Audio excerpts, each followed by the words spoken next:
Bentornati a Buongiorno Verona, siamo di nuovo in diretta con voi per parlare del tema del giorno di oggi. Oggi torniamo a parlare, come abbiamo già visto durante le interviste di questa mattina, di Covid, della situazione in Veneto ma soprattutto a Verona, prima dell'entrata in vigore del nuovo DPCM prevista per il 24 di dicembre. Fino a quella data infatti resterà in vigore invece l'ordinanza regionale del governatore Zaia che prevede per l'intera regione una fascia arancione light, per così dire, che vieta in particolare di sconfinare dal comune di residenza tra le 14 e le 22, se non per comprovate esigenze lavorative, necessità o salute. Intanto però i contagi continuano a salire, lo abbiamo visto in queste ultime settimane, e in Veneto si è sfondata la quota dei 100.000 positivi attuali. E allora, per fare il punto della situazione, siamo in collegamento con Carlo Rugiu, presidente dell'Ordine dei Medici di Verona. Buongiorno dottore. Buongiorno. Allora, innanzitutto a lei che è dentro la realtà ospedaliera, chiediamo qual è la situazione veronese, dove sappiamo che i contagi continuano veramente a salire, così come i ricoveri in ospedale. Allora, la situazione è stata critica nelle settimane scorse, nonostante l'aiuto importante che ci ha dato l'amministrazione e le direzioni strategiche dell'ULSS Scaligera nell'ULSS 9 e dell'azienda ospedaliera a Borgo Trento e Borgo Roma, ampliando la disponibilità ai posti letto Covid. Questo ha permesso di far fronte a un numero sempre crescente di contagi che, le dirò, negli ultimi giorni proprio incomincia ad appiattirsi, unitamente al fatto che si sono resi disponibili posti letto in ospedali di comunità per i pazienti che richiedono un'assistenza meno importante, intendo Bussolengo, intendo Marzana, insieme alla prossima disponibilità dei Covid Hotel per quei pazienti che sono positivi e non possono rientrare nelle loro abitazioni o che hanno bisogno di un periodo di convalescenza. Io credo che si incominci a vedere la luce in fondo al tunnel, di questo tunnel lungo che in questa seconda ondata ha colpito particolarmente il Veneto. Certo. Senza che nulla fosse cambiato rispetto alla prima ondata. Certo. Ecco, lei tra l'altro qualche giorno fa aveva scritto anche una lettera aperta al governatore Zaia per chiedere misure restrittive più severe. Ecco, è soddisfatto dell'ordinanza che è stata emanata e poi del nuovo DPCM che invece è stato emanato a livello nazionale? Beh, guardi, intanto la lettera che lei cita, la ringrazio, e ci tengo a sottolineare che è stata scritta e firmata dai medici e dagli infermieri, perché in questa pandemia abbiamo lavorato fianco a fianco come non mai con gli infermieri e abbiamo sentito la necessità di un grido di allarme al governatore perché ci venisse incontro con una chiusura, ed effettivamente ha risposto. Non credo che abbia risposto alla nostra chiusura, ma insomma, voglio dire, c'è stato un segnale di risposta con una mini chiusura pomeridiana, poi superata dalle misure governative. Se queste misure saranno sufficienti o meno lo diranno i dati epidemiologici a gennaio. Io penso di sì.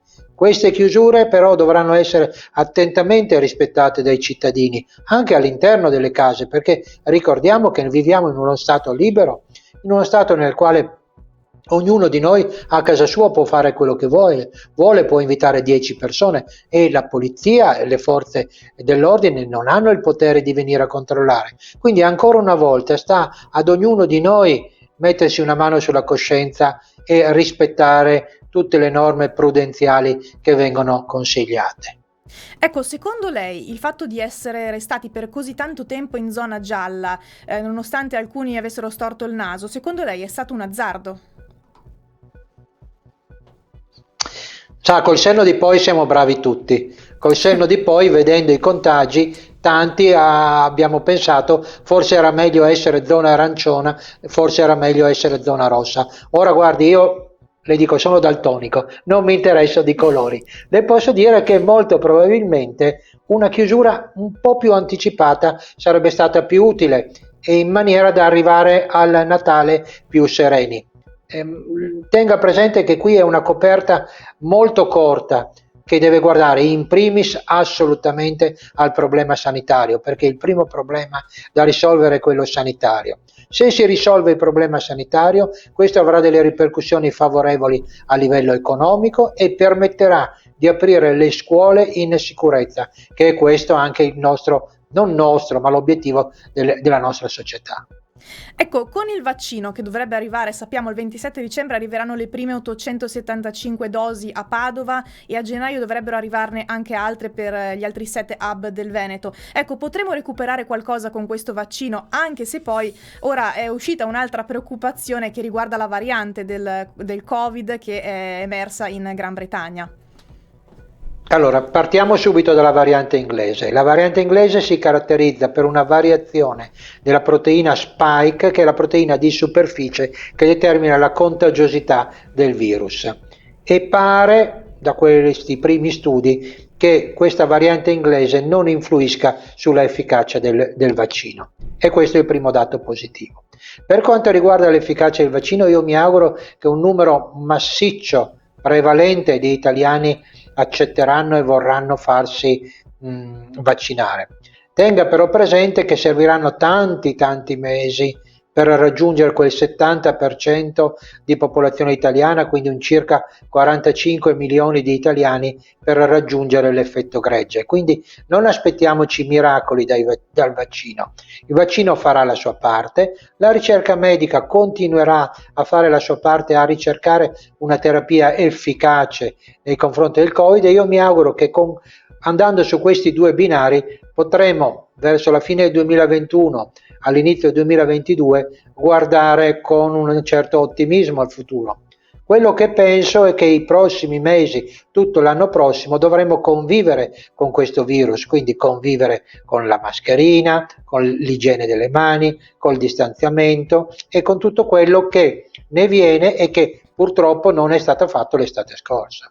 Esattamente, insomma noi adesso aspetteremo, vedremo cosa succederà appunto nei prossimi mesi e insomma ci auguriamo tutti che insomma possano arrivare tempi migliori, se non nel 2021 almeno nel 2022. Certo, Ecco, certo. bene, allora noi ringraziamo e salutiamo Carlo Rugiu, presidente dell'Ordine dei Medici di Verona. Grazie. Grazie, buongiorno a tutti. Tanti auguri e buone feste nei limiti del possibile. Ecco, benissimo, tanti auguri anche a lei e allora noi salutiamo e vi salutiamo e vi diamo appuntamento come sempre domani alle 7:15 con i nostri servizi utili, alle 7:30 la rassegna stampa e un nuovo tema del giorno. Grazie per averci seguito e un buon proseguimento di giornata.